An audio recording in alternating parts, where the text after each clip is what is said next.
All right, Double Fries No Slaw, the morning show presented by Decadent, a coffee and dessert bar. We'll give them some love in a little bit. We'll give BetUS a little bit of love. We got the Super Bowl this week, so thank you guys for jumping in, tuning in. I know that it's not a real busy time around FSU. I know the ACC stuff, which we can talk about just a little bit. If you guys have questions or you want to call in, there's a link in the description. We'll put a link in the comments.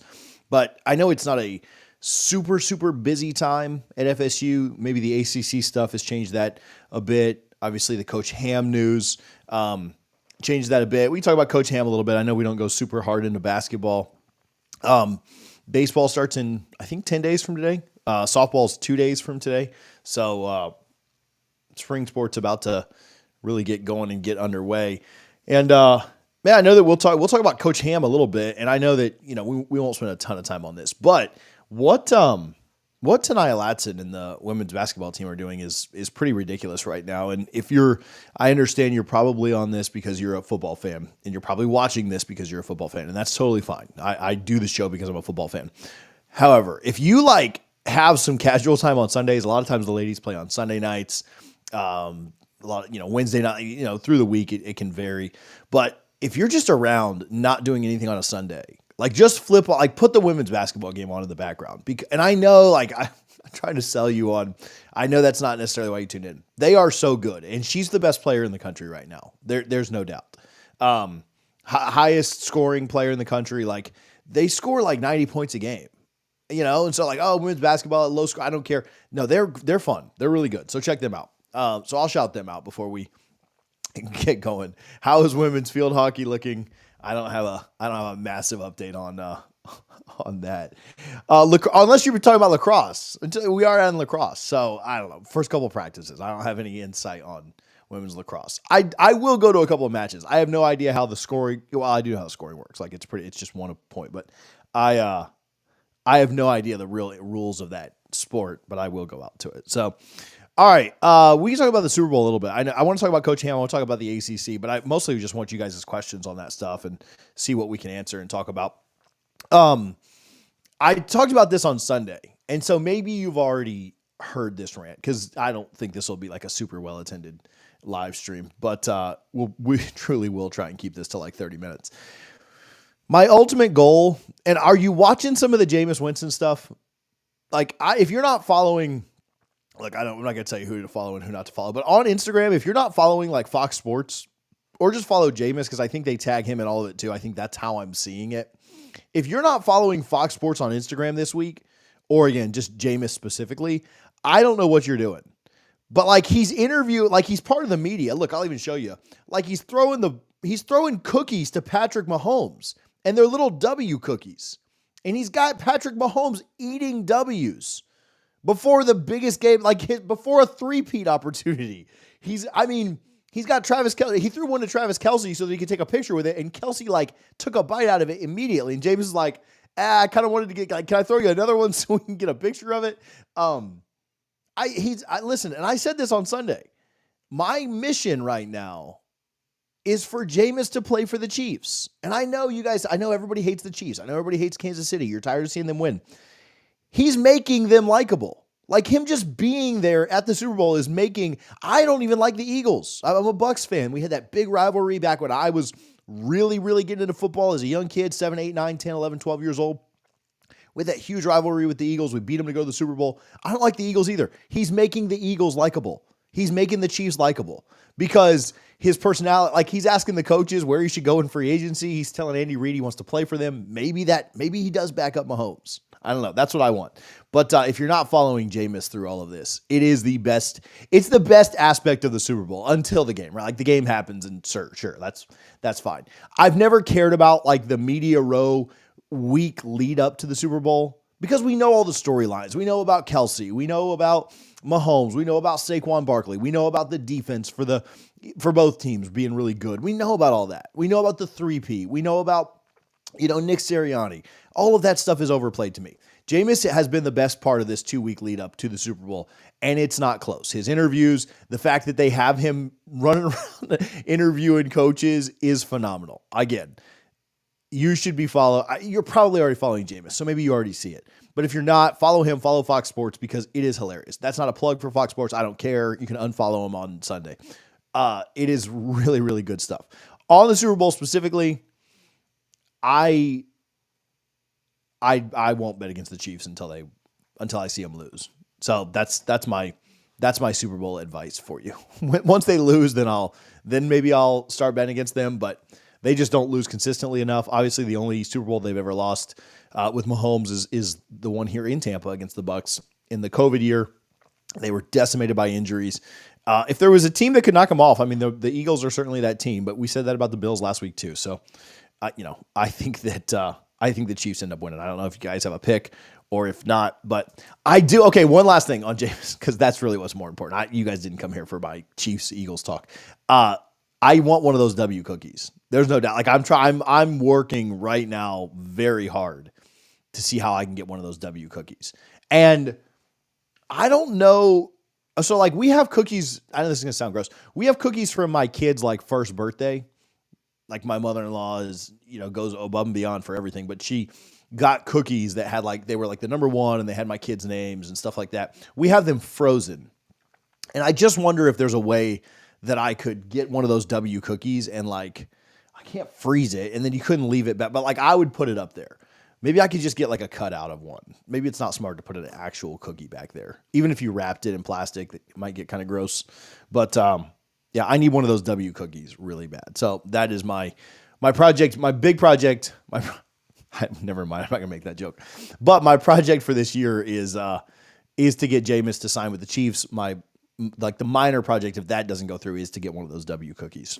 So I'll see what I can do. Again, more important than the Super Bowl, Jameis Winston talk certainly trumps all of that. But again, I don't even care if you leave the stream right now. Leave the stream right now and go to Instagram and watch the Jameis stuff and then come back, because it's way better than anything I'll say today. All right, if you are betting on the Super Bowl, I will tell you our friends over at BetUS have you taken care of. Every prop, every line you can think of, all the Taylor Swift conspiracy theorists, have him winning the Super Bowl, retiring, and then proposing to her after. So if that's the case, he's going to get 1 million targets. Maybe the over on his targets is a good call. The Eagles really good against the run. I think that they're going to throw to Kelsey quite a bit. But if you're going to bet, use YouTube 150, 150% sign-up bonus on your first deposit, 125% on the next two. All of that up to $2,000. We appreciate BetUS, of course, as always, for their support. Yeah, and listen, I don't hate the Chiefs like a lot of people.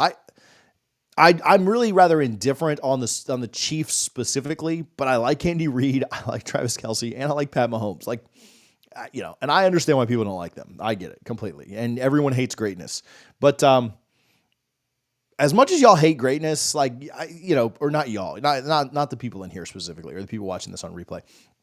As much as people hate greatness, I think people really would have hated Michael Jordan if he lived during the social media era, because he was a jerk. Pat Mahomes is a relatively good guy. MJ was a jerk and kept winning every single year. Y'all would have, the way people hate LeBron now, they would have hated Michael. They just would have. I'm just telling you, everybody loves Michael looking back, he's everybody's GOAT. People would have hated him back then. The same way they hate the Chiefs now. So Michael was lucky that he didn't play in the social media era like LeBron did. If LeBron played in the 90s and Michael played now, roles would be reversed. You might think one's better than the other. That's fine. But you would hate. You would certainly hate. This is a generation of haters that we are generational haters. So I don't even hate the Chiefs. I hate the Eagles, though. So go Chiefs. All right. Do we have any good comments? And then we can get into some thoughts, some questions.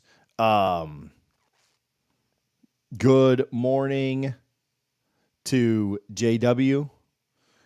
Mike, always in here. Mike's got us, and Mike Myrick's got us too, always in the chat. Hunter throwing up a W. Appreciate you, Hunter. We get to watch FSU be competent in a sport in just 12 days. Listen, not just that, softball in 2 days, playing the number 4 team in the country. Hopefully they've gotten much better from last year too. Although last year I think they kind of turned it on late and then just ran into the buzzsaw that was Oklahoma. And let's see, Andre, Sam Cassell for head coach. All right, we can talk about Coach Ham.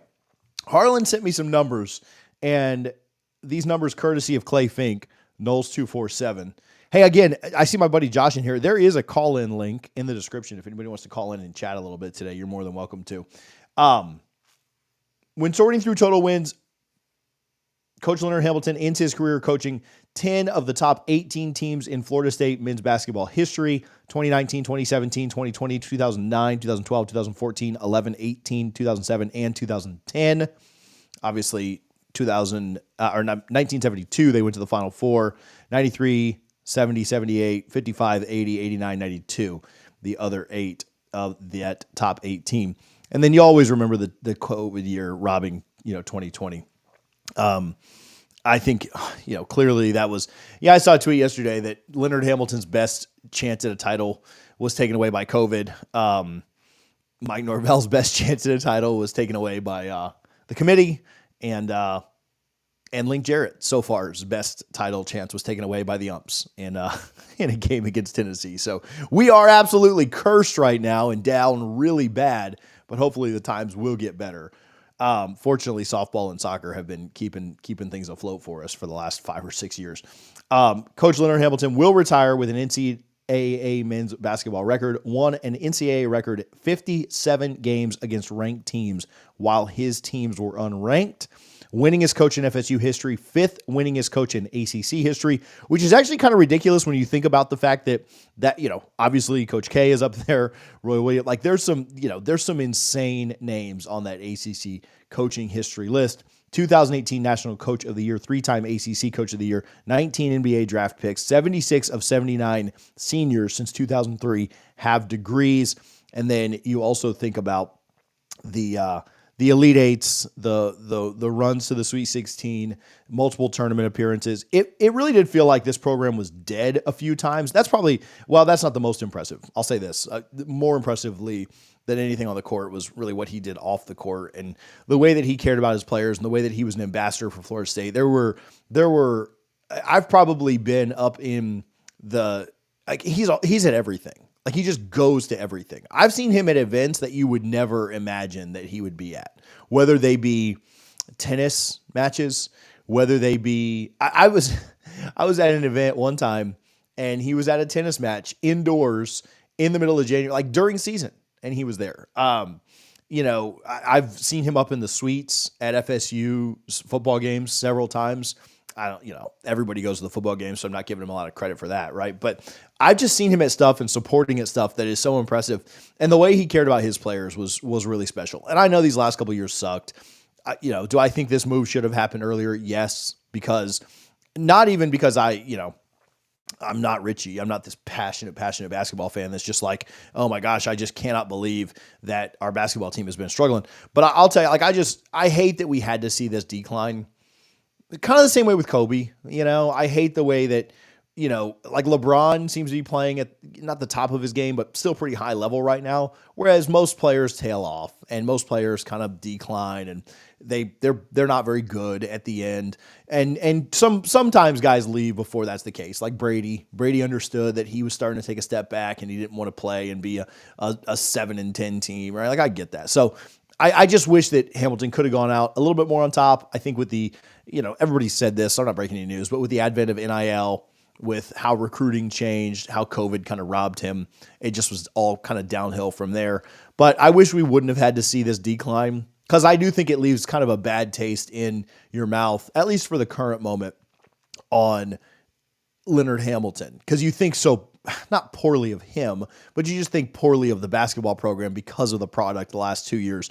And it'll take a little bit of time. It'll take a couple of years for you to kind of forget about that and then remember all the good stuff. But it does suck to me that we had to see kind of this downward trajectory and him not go out. Not that he was ever going to go out on top, not that he was ever going to win a title and go out, but it'd have been cool to make a tournament, in his final year. It'd have been cool to kind of go out with a little bit better vibes, a little bit better feelings than we are right now. But that said, like, just what is so impressive to me is like the person that he was. Truly a great person, a great ambassador for Florida State, somebody who absolutely, turned this program and on the court, aside from everything else, like the specific wins or whatever, I think this program was kind of dead a couple of times, and he could have been fired before they started getting really good in 2010 or so. This program could he was not people wanted him fired 2007, 2008. So when we just couldn't make the tournament ever. And he definitely did turn things around then, and then obviously turn it around again. After 2012, 2013, they weren't super good. And then, from 14 until just 2-3 years ago, they had beaten Florida, 6 or 7 times in a row, 7, 8 times in a row, something like that. And we're really good, right? Obviously the 2020 years in there, 2019's in there, 2021, they were good. So it was impressive that that there were a couple of times he rebuilt it. Did a good job recruiting, obviously, Jonathan Isaac, Dwayne Bacon, Malik Beasley. I think back to some of my favorite players like Al Thornton and Tony Douglas back in the mid-2000s. Michael Snare is one that, nobody will forget because of the shot against Duke and then the multiple game winners he hit. But it just seemed like they were fun. And Hamilton's run was fun. And again, it sucks the way it ends, but such is life, I guess. Cassell or Luke Laux for head coach. I'm good with anything. I don't know. I'm not going to pretend to know enough about. I know who Sam Cassell is for sure, but I'm not going to pretend to know enough about what the search looks like or anything like that. But Florida State's had some success bringing Seminoles home to coach. You think about Brooke over at women's basketball. You think about Link at baseball. Jennifer Hyde at women's tennis played here. Amy Bond. At women's golf played here. I think you can really get away, not get away with that, but in some of your non-rev sports, and basketball could be a revenue sport if the team wasn't bad, but I think that you could certainly look at some of those names, and we'll see what Florida State does. Hopefully they're just competitive again. The ACC is so trash that there's no excuse not to be good. Right? You don't have to be competing for a national championship, but you should be making the tournament in a terrible, terrible ACC. There was a point in this year, even just 4 or 5 games ago, where you thought hey, they can go on a run right here. They're going to play 4 terrible teams and really have a chance in Cal, Stanford, Virginia Tech, and BC. And then they go on forward. It's pretty bad, but which forced this, obviously. But there's no excuse that they can't be competitive in the ACC. So hopefully they can get somebody in to kind of focus on that. You think the team rallies knowing it's Ham's last year? Do you think so? But I just don't know how good we can even be. Yeah, I don't know. I think they knew that beforehand. I know it wasn't finalized. I know that it wasn't confirmed that it was his last year, but I think everybody kind of knew what was coming. And then you had the lawsuit stuff come down too, which I don't want to cloud the positive vibes with the lawsuit stuff. But yeah, I think everybody knew that this was his last year. So yeah, maybe they play really hard. Especially tonight, they play tonight. And then I think, I want to beat Miami for sure. It'd be great to upset Duke. I certainly don't have any kind of aspirations of that actually happening. I think in their last game, it's against SMU, if I remember correctly. I think they'll play really hard in that one. But yeah, I just don't think they're very good. And so, yeah, I hope they rally. I hope they play really well down the stretch and get them a few more wins. But I don't know that it's going to make a massive difference. Because they're just not very good. I'm not trying to be a jerk by that, but the team, the talent is not good enough there. So we'll see. 904 Hurricane, appreciate you. Hunter, appreciate you. Dave, thanks for being in here today. Yeah, that COVID year, it's still frustrating to think about because that team was built to do it as a 2 seed. They were built to go out and potentially win it all. So no, I agree. It's still kind of frustrating. So, all right, Decadent, a coffee and dessert bar. One more thing on Coach Ham, and I don't want to give UF any credit, but they went and got I was watching listening to Corey Clark the other day, and Florida went out and got a coach from absolutely nowhere, San Francisco, that nobody ever heard of before. And I would prefer they go the old, Luke Laux or Sam Cassell route too. That would be my preference just because of nostalgia. And I think those guys are both really good. It's not just, they were Seminoles, bring them in. If they went with CY, that'd be fine. Whatever's fine. But you can go get somebody from a mid-major and still be really, really good. And so I don't know that they'll make a massive splash hire, but a mid-major can certainly work out. And it has certainly for Florida if you hit on the right guy, which I think, there's a lot that I think you say about Michael Alford, but I think he has hired fairly well. When you look at the hires that he has made, and went and got the SEC Coach of the Year, won a national championship with Brian Pinsky, obviously women's basketball took no step down or off, maybe even got better after getting Brooke Wyckoff. And then, I think he did a really good job getting Link. And so, I think that if there's one thing Alfred has done really, really well at Florida State, which there's more than one, but it certainly is the hiring of coaches. I think he's done a really good job there. And I'd anticipate he makes a good hire here too, just because that is his track record. We'll see how much or what Florida State's willing to spend, because you have to spend to get good coaches. And so we'll see what the budget is and things of that nature. So Decadent, a coffee and dessert bar. Make sure that you're visiting their locations in Modesto, California, Fulton, Maryland, and Warner Robins, Georgia. I've gotten some info that later this month, early next month, we should have a store open here in the state of Florida, and excited for some of you Florida folks to get to try Decadent in their coffee and their desserts and things like that. I've actually never had a dessert. That's something that we need to work on, but obviously you're not going to ship a dessert from any of those 3 locations to Tampa, so I'm going to have to be somewhere in person.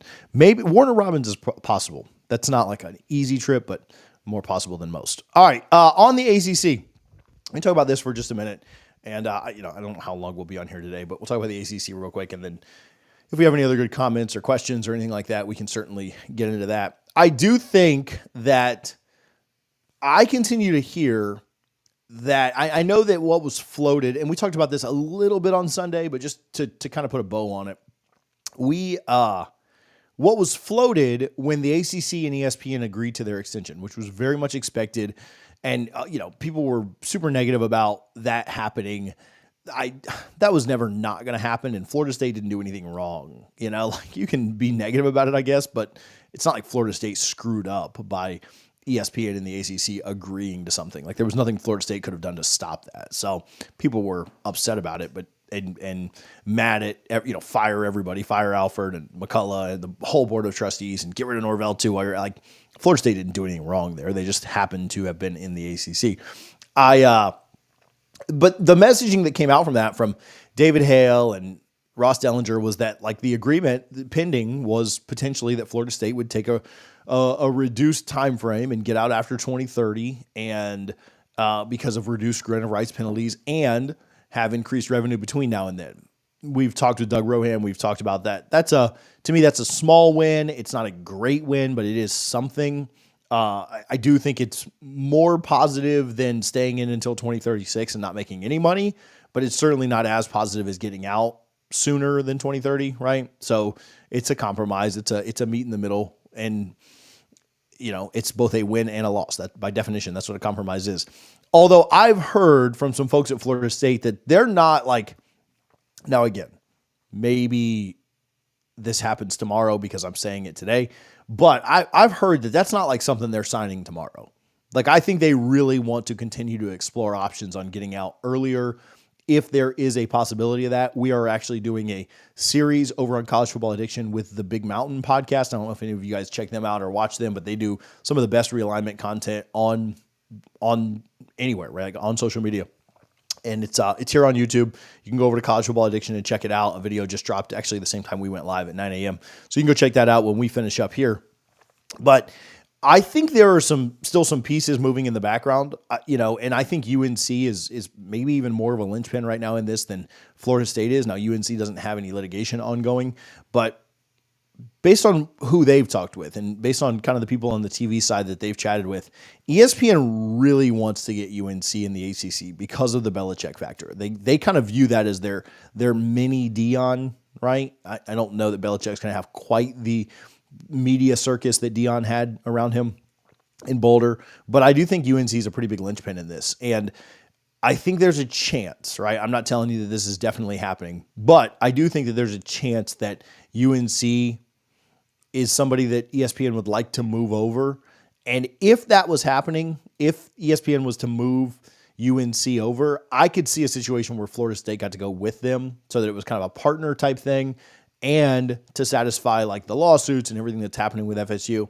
So that, to me, that's kind of the get out of jail free card. I think what's most likely is that Florida State leaves after the 2030 season. I think they do end up agreeing to that, but I don't think that's like signed, sealed, delivered, all done. So we'll just kind of monitor that and see. But on Florida State specifically, I mean, they've got a massive challenge in front of them. I know meetings have happened at Florida State to talk to some of coaches about the way they are going to reduce funding for certain things. And some of that is going to be changing, not just at Florida State, but everywhere. The way that revenue is distributed between the different programs at Florida State is going to change. They now have about it's 20 is the cap, but like they have about an $18 million bill right now that they need to figure out how to pay players. And so things are going to change. I don't think any programs are getting canceled. I don't think any sports are getting canceled. In fact, Florida State's just adding a new sport. They did that fully with the knowledge that this was coming, right? They added women's lacrosse knowing that they were going to have more bills, more things to pay. But I do think that it is an uphill climb. It's a pretty big challenge for Florida State to figure out how to remain competitive over the next 5 years with the gap between the SEC, the Big Ten, and the ACC. I think that if you can get more money out of the conference because of success initiatives and brand initiatives and things like that, that certainly helps. I think you're talking about the difference in a $10 million gap and a $40 million gap, right? So are you able, or, a $10 million increase and a $40 million gap? So if you do make more money because of your brand, if you do make more money because you're winning in the conference, which I don't really know what Florida State's prospects are of that today, but maybe next, 26 and beyond, can you cut that $40 million down to $20 million? Can you cut it down to $30 million? That's still a massive gap. Like that's still a huge, huge gap to overcome. And that's also why I don't think Florida State's just signing on to this, just saying like, oh yeah, we're good. We are 100% good with getting an extra $8 to $10 million a year. Because when you're down by $40 million, right? $8 million a year, like what does that really matter? It helps. Like it's better than nothing. Like if I was going to offer you, if you needed $40 for something and I gave you $8, like you're not going to turn the $8 away, but I think you're going to leave your options open and take that $8 at the last minute because your buddy over here is making $40, right? You need to close that gap. And so I think it's a massive challenge for Florida State. I think it's a massive challenge for every team in this conference. Miami, Clemson, UNC, some of those programs have the ability to stretch a little more. But I mean, as much money as, even Miami, right, with some of their mega donors and stuff like that, like I don't think that somebody's just going to cut them a $40 million check to be on par with the SEC and the Big Ten. Like that's insane type of money, and do that for the next 5 years. You're talking about, $200 million to try and stay on par. If you're $50 million behind, I mean, you're talking about nearly $250 million. People love sports, but people didn't become billionaires because they, want to just give away $250 million every 5 years, right? Like, so I think it's tough for every team in this conference, and they're going to have to figure something out with it. Florida State's raising ticket prices. They raise booster contributions. They are doing everything they can to remain competitive, but it is still a massive gap. We had Alfred on, and Florida State had the 19, people complain about the tickets and getting relocated, and I've had these seats for this many years, and I totally understand that. I totally get that. Florida State had the 19th most expensive ticket in college football. When you think about that, and you think about Florida State's brand, and there are definitely programs that have bigger brands than Florida State, right? Notre Dame, Ohio State, Michigan, Texas, there are several.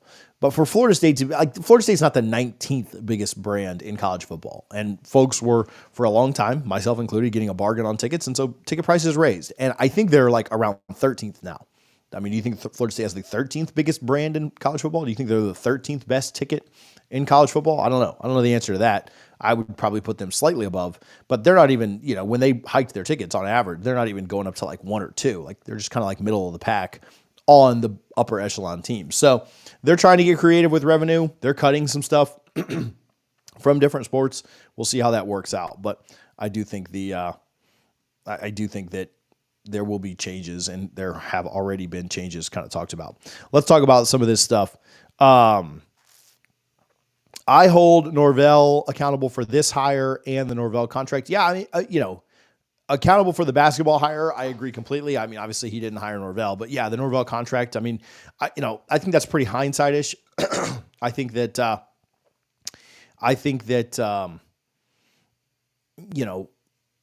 what were you supposed to do coming off of 13 wins and, the Alabama job being rumored or floated? You were going to give him an extension anyway after going 13-0. So I don't know. Alfred was really supposed to do, but ultimately, yeah, like hindsight's 2020. He is the one that signed it. Norvell's buyout, to be fair, somewhat fair, it did take his buyout up to like $65 million. Before that, it was like $50 million. So it wasn't that much. It's not like we would just, if his buyout was $50 million after this last year of 2-10, we would have just fired him then, because $50 million is still absurd. But yeah, I mean, you're not wrong, right? Like, he is the one that signed it. NC State and NC are going to the SEC. The SEC is playing defense and bringing in FSU Clemson. Dave, that's a great comment. Yeah, I think there are some teams in the SEC that don't want Florida State or Clemson in it. South Carolina, Florida, maybe Georgia, maybe Alabama, Auburn, teams that you regionally kind of compete against. I don't think it matters, because ultimately I think ESPN kind of controls what happens.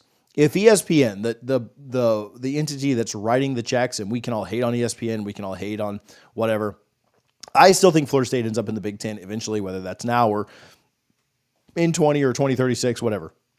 I think that the ESPN is going to say, okay, great, you don't want them? No problem. Shut up and get in line. Like, we write you a check for $1 billion a year, and we're going to write you a bigger check when whatever new teams come in. I don't care what you want, right? Like, take your money and shut up. Florida will make more money from Florida State being in the ACC. South Carolina will make more money from Clemson being in the SEC. The conference as a whole will make more money from North Carolina, NC State being in the SEC. I'm not telling you any of those four teams are a definite or a lock or anything like that. But, I agree. There are teams in the SEC that don't want them in.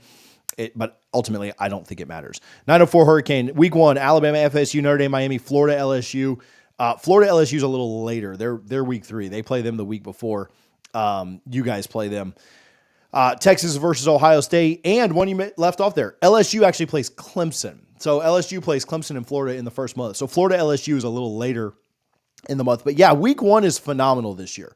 And week 1 has the week 0 Ireland game in it. There's one game on week 0 this year, which is a little frustrating. The fact that we don't really get a week 0 is kind of sucks. Like, cause I didn't really get to watch week 0 this year. There were like 4 or 5 games because I was in Dublin. Now I got to see one live. So I'm not complaining too much other than the result of the game, but week 1 actually is fantastic this year. That's a great comment, because we certainly want the best with that Florida State Bama game, but either way, listen, Syracuse, Tennessee, both teams coming off 10-win seasons. Fran Brown was at UGA, who Tennessee just cannot beat ever. Yeah, I think there's a lot of really good football week 1. Again, Iowa State, Kansas State. I know that people aren't flipping out about the Big 12 at all times. I think that's a really good game. 2 teams that are going to compete for the Big 12 championship. I think that one's really fun over in Dublin. So yeah, there's a lot of really, really good football week 1, and I think it'll be a lot of fun. Can't wait for the day that Florida State, Miami all make the playoffs the same year. Could you imagine? And if you think about it, like back in like the early 80s or the early 2000s, that would have happened. Like in 2001, Miami fans get frustrated with the way that Florida State got in and they didn't, right? Or 2000, sorry. Like Florida in 2000, like all those teams were really good all those years. Like that, to be honest with you though, I don't know if it ever happens. Maybe it happens at some point, but the 3 teams in the state got to keep talent home better than they have. They got to keep talent from going to Ohio State and Alabama and Clemson and Georgia and Notre Dame and all these other programs. They got to keep talent in the state of Florida. That's the only way that ever happens. I think all 3 teams can and should be recruiting in the top 10 yearly. When that happens for 2 or 3 years, then I'll buy that all 3 teams go to the playoff. Until that happens, I won't buy it, because there's just, Florida State and Miami are in great spots, because if they just would go 10-2 and meet each other in the conference championship, then I think they'd both be in. But for Florida, like their road obviously is incredibly tough in the SEC, but they just need to go 9-3, so it's possible. But I think all 3 teams need to recruit better. Miami has recruited really well the last 2 years. And so they've recruited the best in the Big 3 and it's not close. This year, a little bit of a drawback, but all 3 teams have to recruit better to get there. Or not Miami again, maybe the exception. The other 2 teams have to recruit top 10 more consistently, and they just aren't doing that right now. I think Miami does end up in the Big 10. Yeah, I don't foresee them in the SEC. I still think Florida State goes to the Big 10 as well. I'm not a huge fan of that for some reasons, but for other reasons, I think it works out. I think when we end up with a Super League in 5 or 10 years, and we won't really care. Yeah, I'd be pretty surprised. I mean, Andre, I don't disagree with you. Like, I'm not all the way out on Norvell, but I would be surprised if he's here in 2030. If he's here in 2030 when Florida State leaves, I mean, I think that's a really good thing. They will certainly have the money for a buyout by the time that rolls around. And so if he's still here, it means they're doing something right. I saw Andy had the 904. I saw Andy had the, I'll do comments and then we'll get out of here.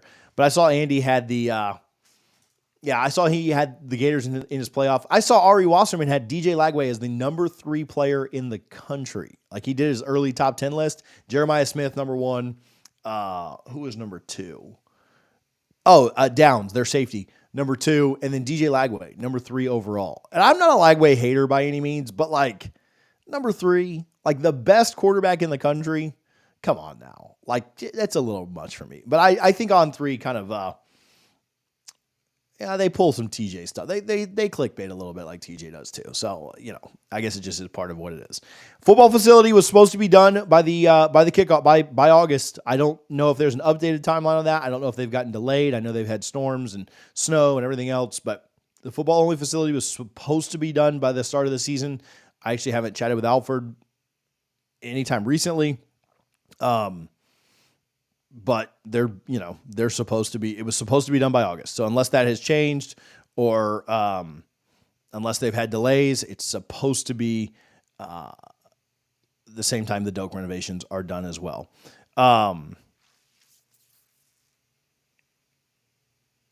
Let's see here. Miami. Yeah. This is if Miami doesn't win the ACC this year, which I think Clemson's kind of the favorite, but, yeah, Harlan had to take off. Miami's at least got to get to Charlotte this year. If they don't get to Charlotte this year, I don't know. Like, SMU is going to take a little bit of a step back. Florida State's not there yet. UNC won't be there yet. Louisville could be a sneaky team, but like, I don't know. Are you really putting all your faith in Louisville? I'm not. I don't think Virginia Tech's there. The California teams aren't good enough. Georgia Tech, I would need to take a pretty massive leap, and I don't know that they will or not. Virginia scores. Pitt, I don't think Pitt's there. Obviously, BC, Syracuse, maybe, but I think they'll take a step back with McCord leaving. Like, who am I leaving out there? Yeah, it's got to be Clemson, Miami. Like, if Miami doesn't, and then who knows what happens in a championship game. But if Miami doesn't make the conference championship this year, I think you're just looking around like, dude, what the heck? They've got more talent than anybody else in the conference. They've got between, Cade and Carson, Beck, they've got the best 2 quarterbacks. Like, there's no excuse. They went and revamped their defensive secondary, new DC. Their schedule's tougher this year, but still pretty manageable. They just really need to split with Notre Dame and Florida, and they'll be fine through the ACC. They don't play Clemson. They play Florida State on the road, but they really shouldn't lose that game. I hope they do, but they shouldn't. So, yeah, I don't know. Miami needs to make the ACC championship this year.